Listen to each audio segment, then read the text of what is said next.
Okay, welcome to another episode of A Beer with Atlas. I'm Rich. I am Brian. And this week we have not one, but two beers. Not because Dolan's here, but... If that was the reason, we'd need four. We need four. That's true. That's absolutely true. No, we have two because one of our recruiters, Heather Kylen, has brought us a couple from Galveston Island Brewing Company. We've got a Tiki wheat and the Citra Mellow IPA. So, direct from Galveston. Never seen this, never heard of it before. I can't wait. Nope. Very hippie-looking cans. At least the Citra Mellow it is. Looks very nice. Hippie. So, which one? What do you want to get into first? Well, I think let's do the IPA first because the wheat one can handle getting a little bit warmer. Okay. The IPA, we want to get to that one pretty quick. So let's. Ooh, golly. Yep. Wish that was my ringtone. It's That'd be cool. It's Dolan's ringtone. Yeah. Yep. Whoa, and it's too bad that we're pouring these into we really need these in a glass because it looks pretty hazy. Look, it does as it pour it. Yeah. You see it come out of there. It looks pretty hazy. Thank you. There we go. Spilled all over the table here too. Oh, geez. So thank you, Heather Kylen, for both of these. We're going to go with the Citra Mellow IPA first, an Indian pale ale that boasts citrus resin flavors from the extensive use of Citra hops. Cool. Well, right. Cheers. Let's taste cheers. this. It smells amazing. That's an IPA. That's good. Mm-hmm. Actually, you know what? Yeah, it's a little IPA on the front, and then it finishes real nice. Yeah, it's not like a hazy style IPA. It's more of a traditional, but not piney or not real bitter. Very easy drinking. Man, that's good. I like that a lot.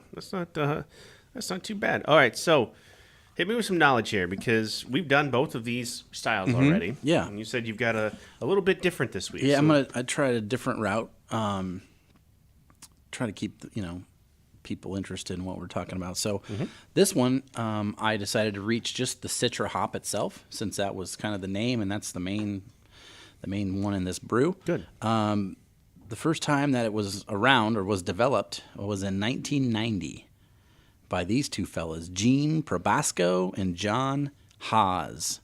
I don't think he's the Haas from the Haas avocados, but they were hop, not necessarily farmers, but like just scientist dudes that were trying to make different kinds of hops, which is still a huge industry right now. Yep.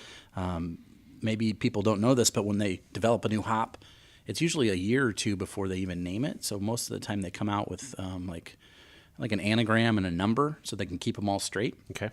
So when they first brought this one out, it was just like that. It had a number. It was like HC 230 or something like that. And they had one plant grew out of this thing that they created in 1990. So by 1992, they had one plant. And then by 2003, there was 21 plants. So, wow. I mean, it's not like a huge thing, right?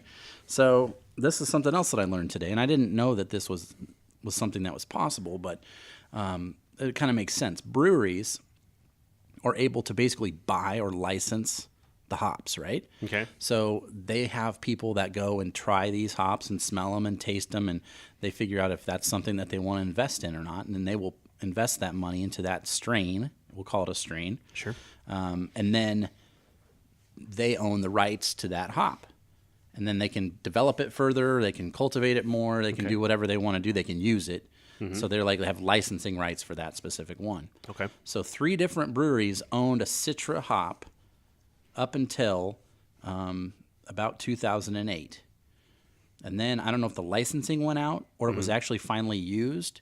But the first beer that was ever put into was one by the Widmer brothers, which I think is like Midwest, Milwaukee area, maybe Wisconsin. They used to have their beer in Nebraska a few years ago. I want to say it sounds kind of familiar. Yeah, they had like a pineapple IPA I remember having before. But they brewed that just like as a beer in their tap room. It wasn't bottled or anything like that. And it was submitted and it won a gold medal in the World Beer Championship in 2008. So it takes, 18 years to be from creation to being in a the best beer of that category in the history. So that's that. And then after that, Sierra Nevada came on board, 2008 also, and they put it in the first bottled beer that ever had Citra, and that was the Torpedo, which is still around. Yes. And then that one spread to Deschutes, up in that same kind of a little bit further north than Sierra Nevada. Yep. And it is still currently in the Fresh Squeeze IPA. So that's kind of the first big time explosion for this hop. So so if you go back to the original 3 that owned it, do they still own it? Is it a licensing thing? I think they owned it for a certain amount of time, because my research showed that they can have a 5-year deal. Like, it's almost like free agency, right? Okay. So you can have this specific strain or brand or whatever for 5 years. And then it either you re-up, or probably by then that they don't even make that strain. There's already something different. Sure. Because everything is just always evolving and mixing together, and that's just the name of the game. So even today, currently, there's beers, and I know Boulevard does this, because you said you recently went to the Boulevard tour, right? Yes. So I know they have like a special bar in there that's just like experimental beers. I spent some time at that one. Yeah, Yes. and they're like crowlers are like $32 a crowler because it's so small batch and limited. But a lot of the beers that they use there are just unnamed hops, because they're so new that they don't even have a name for the hop itself. Wow. So they're just putting in, HC 534 or PB 221. Like, that's the names of these hops. And that's how fresh and new they are, because like everybody's trying to find the next big thing. Yep. So that explains so much. That they had it was this past summer, and they had a triple hop IPA, but then they didn't list. Normally they'll list the hops out, right? Or Yeah. They probably did. It was probably just looked like code. Just looked like letters and numbers. See, I don't even remember enough. We tried it. It was an IPA, that's for sure. Yeah, because I know that they do that. Right now, most of the experimental hops are being produced in Utah and Idaho. Like, that's where a lot of this is taking place.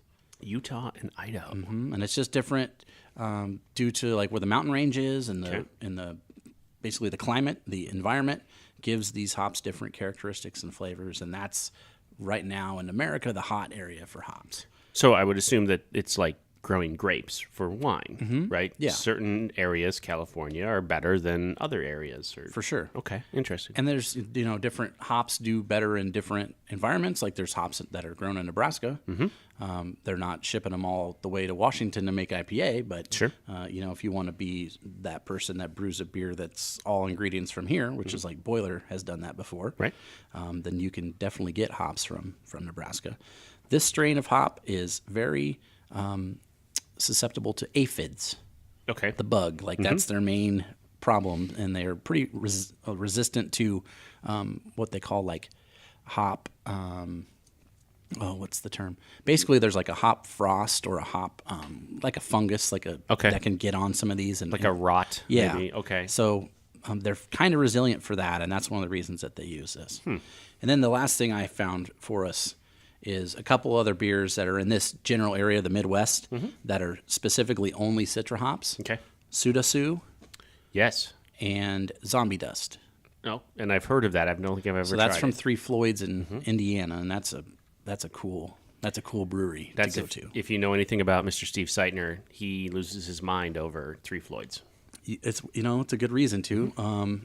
They are basically a heavy metal beer company.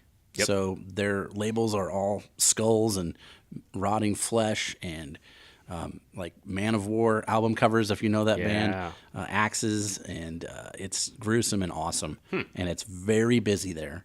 When I was there, I waited an hour in line just to buy a T-shirt and some beer to go. It was 3-hour wait to get into the actual brewery, and it was raining and it was 38 degrees. Oh, And that was on like a Tuesday. wow. Yeah, so they at the time they were expanding, which was I think this is about 3 years ago that I was there, and they like quadrupled the size of their production, but they still don't get anywhere close to here. Wow. Yeah, somebody bought him a tin sign from Three Floyds, and he peed his pants. Yeah, I Loved know he it. collects those. Yes. Tin tacks. Yeah. Loved it. Oh. So that's what I got for us on Citra hops. All right, so go ahead and get into yours.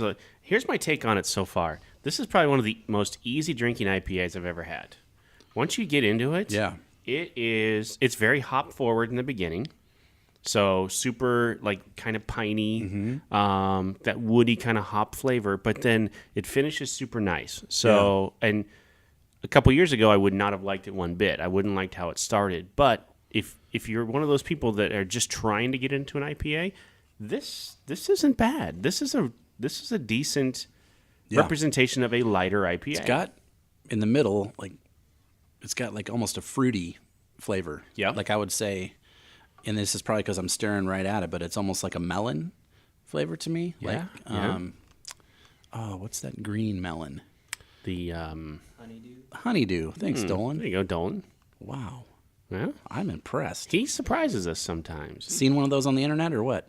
Yep. Cool. Honeydew. There I it can is. see that. I That's can where I see get. that. That's what I get in the middle of this thing. Yeah. And you're right about the. It looks like it should be on a tie-dyed T-shirt. This logo. Let me tell you about. Okay, so get into that one a little bit more, and then we'll get into the wheat here, because I'm almost done with mine here. Galveston Island Brewing Company. So Galveston is an island, right? I mean, they're connected by a bridge. Is this from what I understand? Per Dolan. Yeah, Dolan tells us that, and maybe Heather could let us know on this too. But connected by a bridge to land. Otherwise, they're an island. 1 block from the beach. So this brewery is 1 block away from the beach, which sounds awesome in and of itself. Yes. Unless there's a hurricane. Yeah, hurricane would be bad. Yeah. Right. Yeah. They always have 11 different beers on tap. Very dog and kid friendly. It looks like their patio area is just picnic tables and kids games, and there's on their website many pictures. Dogs, kids playing bags. Not dogs playing bags, but kids playing bags. Kids, doing. What's the big Jenga game that they make with like the 2x4s and stuff? Yep. Very, very outdoorsy, kind of family-friendly place. They do have some food available. They call it pub grub. So Right, the, the pretzels and stuff, like soft pretzels and things like that. So, but not a big menu. Big enough, though, like if you wanted something to eat, that you could find something. And I'm guessing this is, this part of Galveston is probably fairly touristy. If it's right by the beach, so there's probably a lot of options for meals too. So they're probably just trying to hook you with the good beer. Yep. Why compete when if you know you do something? Do what you do good, which is well. probably make these kind of beers. Man, this would taste good on the beach too, Wouldn't it? Yes. Yeah, Oh my gosh. Yeah. So tap room open Monday through Thursday, 3 to 9, Friday 3 to midnight, Saturday noon to midnight. So there must be a lot of traffic on the beach there on Saturdays, which doesn't surprise me at all. And then Sunday noon to 9.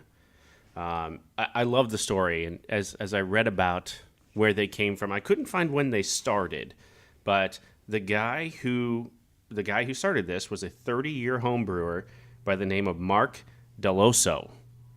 almost like Mark DeRosa. Almost like Mark DeRosa. Probably not as good of a second baseman, or utility. I guess DeRosa is more utility, right?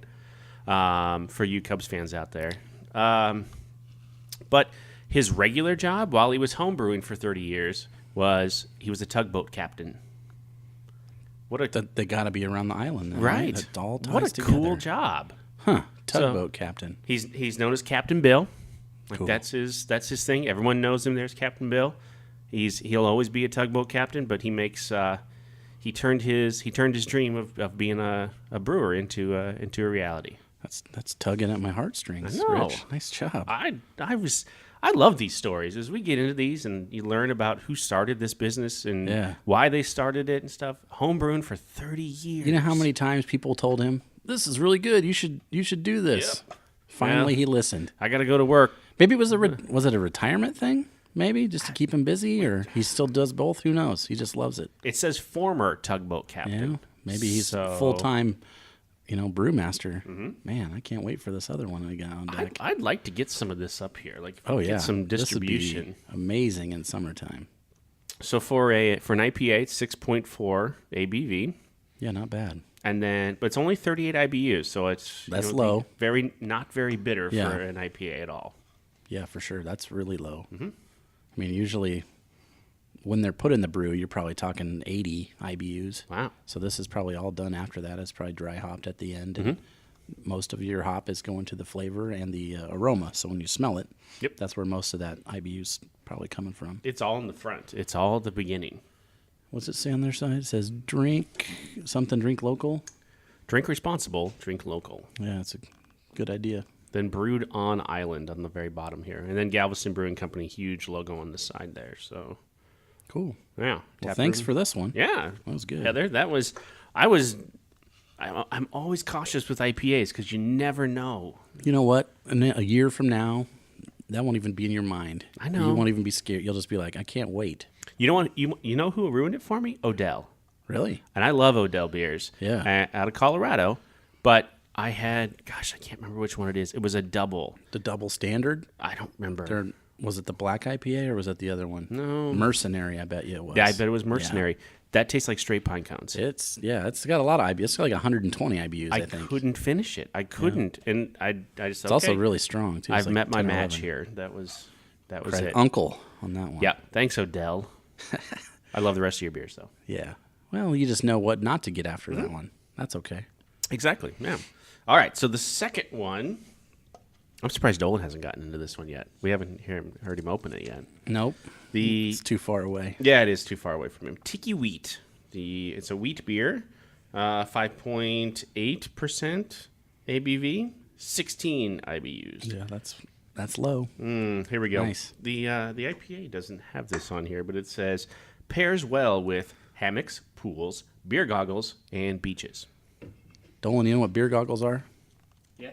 Cool. Just checking. He probably yes. You were in Vegas. That's right. Yeah. All right. Ooh, weedy. Wheaty.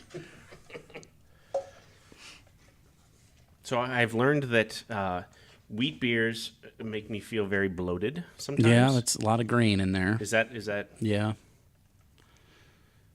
It's just so bready, and that kind of makes you feel like you're actually eating. Well, that's why they call it liquid bread. Liquid? Is that what the Yeah. wheat beer? Okay. All right. So let's give this one Tiki Wheat. Pairs well with beaches. And you got to really pronounce that right. Beaches. Beaches. Yeah, that's got the banana-y flavor Yes, to it. it does. It's like kind of like a Hefeweizen. But it's not overpowering. Nope. I could drink. That would be really good with a lemon peel in there. Mm-hmm. That would be really good. To accentuate some of that fruit flavor. Yeah, kind of pull What does out that do exactly? So a lot of people, you always see Blue Moon with the orange, right? What does the little piece of fruit in there do? It's really a couple things. It's kind of to trick your brain to and it's also kind of enhance what's under the surface. Okay. So it kind of wakes up your taste buds. It gets it ready for that sort of citrus note that you should get. Or in this one, it's just a good mixture of flavors. Okay. It's also kind of like when people put like salt on the rim on a margarita or whatever. It's just kind of like palate cleanser. Kind of gets you ready for the next drink, and it just kind of enhances the whole. It's also kind of just looks cool, right? That's true. If you're on the beach, that's cool enough, I think, though. I mean, if you're on the beach, that's cool. But if you come with a Ziploc baggie of pre-cut lemons to put in this, it's expert level. Totally. It's not your first day at the beach. No. That's Dolan level expert. Right there. Yeah, dude. Right. That's where I learned it from. Oh, okay. This is good. I think as wheat beers go, like, I mean, clearly the standard now for me on a wheat beer is Boulevard. Yeah. But see, in this one, it says right on the can, this one will be good with an orange peel. So this must have, what does it say? Coriander? What's in this thing? yeah, here we go. Does it say? Rich wheat flavor combined with German Hallertau hops, and a fine. Thanks again to the Germans. Yeah. And a final dose of coriander. Yep. What's coriander? It's just like a spice. Okay. Dose of coriander makes for an extremely refreshing brew. Serve with orange wedge for added enjoyment. If you ever see coriander on a can or a bottle, you're going to tie that with oranges. Like that's the flavor combination that you want. It goes really good together. So it's like a citrusy kind of Yep. spice? Yeah, I would say so. And it's usually mostly, you're only going to usually see that in a wheat beer or Hefeweizen or whatever. Okay. Isn't that the Blue Moon thing? It's oranges and coriander? Yep. Okay. So that's kind of what I was thinking. So the research I did for this one, because like you said, we've done a couple different wheat ones, and that logo I would love that on a shirt. That is cool. But what I did was I researched just the history of Tiki or Tiki culture Okay. here in the United States. All right. So it basically started, it's a style, right? It's like an architectural style. It's an interior decoration style Okay. in 1933. And it was started by, let's see if I got this right. The name of the place is called, it was then Don's Beachcomber, which was a tiki bar in Hollywood, Florida. Okay. And that was opened, 1933. And then in 1936, a little bit north of that, in Oakland, was a place called Trader Vic's, which you may have heard Absolutely. of for their like rum right now. So tiki drinks are always based rum drinks, right? It's like a Polynesian island thing or a Caribbean island thing, really, just islands in general, rum. So most of the drinks that they make are strong and they are rum based. Okay. The general aesthetic of the tiki bar or tiki lounge or whatever is you're going to have palm trees. You're going to have probably fake, but what's supposed to look like wooden carved masks or almost like a totem pole, basically. And then you're going to have torches. Tiki torches are a thing. And then like the glassware, always going to have a face on it of some sort. Okay. And that's just the style. The first time Polynesian or tiki culture came to like the mainstream, we'll call it, I found 1939, there was a World's Fair. It was in California. And that was the first time that like basically the Hawaiian lifestyle or whatever was brought to the United States. Okay. The other thing that I found that I thought was interesting, and why it became so popular, because this was kind of a thing like in the 40s and 50s. It was a huge cultural thing, kind of like in the teens and 20s, Egyptian revival was a thing. Okay. Because they were discovering the pyramids and they were opening them and all this stuff was there. And then that kind of basically spread across the globe and it was influencing architecture and jewelry design and all sorts of stuff. And the same sort of thing happened with tiki culture. And that was because in 1947, there was this Norwegian explorer, and he had a theory basically that people could have traveled a long time ago from Central America to the Polynesian Islands or Hawaii or however you want to think of it. So he did an exploration basically, which seems late, 1947, right? Right. That's after World War II. Right. He goes down to Peru, and with the help of some of the locals there, he builds a raft that was made out of the only materials that people would have had a long time ago. So like balsa wood was one, like vegetable or vegetation ropes, like stuff that he could have made or the people could have made there. Sure. And he took it from Peru and he floated it to the islands. And Wow. he made it. And he detailed it in a book that he wrote, like a journal. And then it became a best-selling book. And then they made like a documentary about it. And then they turned it into, I think, even a TV show, like in the early 50s. But this dude was from Norway, and he was like a worldwide star. He was like Amelia Earhart for a little bit of time because he floated across this thing. Yeah. And because he did it, he was popular, and that whole culture of when he got there, he brought all that back, and everybody was really interested because there was basically magazines and photos of all the stuff that he saw when he got there, that sort of thing. The other thing I thought that was kind of cool, everything is, at least for us now, is a lot of nostalgia-driven things. So especially you and I are looking back to the 80s and 90s, and those are like when we were growing up, that was what was cool, and we're into Right. it now. That's the same sort of stuff that happened in the 60s. So in the 60s, they looked back to the 40s to see, take inspiration or whatever.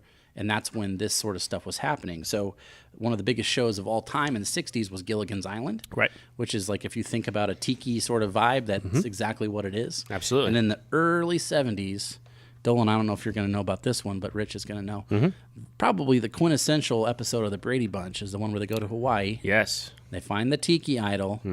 Bad luck happens. There's a tarantula. I'm not going to spoil it for you in case you want to watch it on Amazon later or whatever, but that was early 70s. Yeah. And that was just a throwback to the time. So it was kind of all happened within 30 or 40 years of itself. There's still a little bit of tiki culture out there. And I looked up because I went there earlier in January for the first time I ever went to a tiki bar. And that was in Vegas. And that's called Frankie's Tiki Hut, I think. And it's been open for 60 years or so in Vegas. It's open 24 hours a day. It used to be in Vegas, you had to buy your beer at like a packaged liquor store, kind of like what we were talking about in Kansas. Right. And that's what it used to be. And then it turned into a tiki bar, and it's been that for ever since. So like since the 50s, I think. But other places have them. There's one in San Francisco in the basement of a hotel that they turned their old swimming pool into a tiki bar. And they have like a floating, basically it looks like a barge that is done in tiki style, and bands play on it.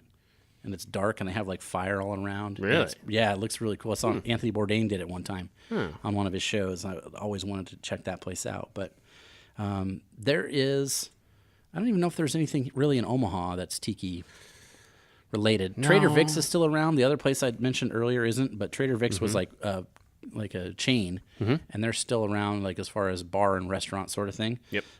The tiki culture brought about two things that you've probably had or tried: Mai Tais and crab rangoons. Oh, Came from tiki. no kidding. You can get the Polynesian sauce at Chick-fil-A. There you go, Polynesian sauce. Dip it in there. Yep. Wear your grass skirt; it tastes better. Dolan with that more knowledge today. We just need to mic him up. We might have to. We're not going to give him any of the beer, though. No, No, he has enough of that. no, that's right. There's a there's a tiki bar that I frequent often in Estes Park, Colorado. What's it called? Which seems weird. It's called Tiki Bar. Just a tiki bar. It's right on. There's two rivers that cut through the town. And, Oh, yeah. And there's Fall River that comes down, and then there's the other one. I can't remember the name of it. That it meets up with it, and it's right on the river, and grass hut looking place. The couple that runs it, they live right there too. It looks like a house, but then the bottom part is like the tiki bar. Yeah. And this guy is all about it. Like he's got tiki tattoos, Yeah. and they're making island drinks, and it's fun. It's like island in the middle of the mountains.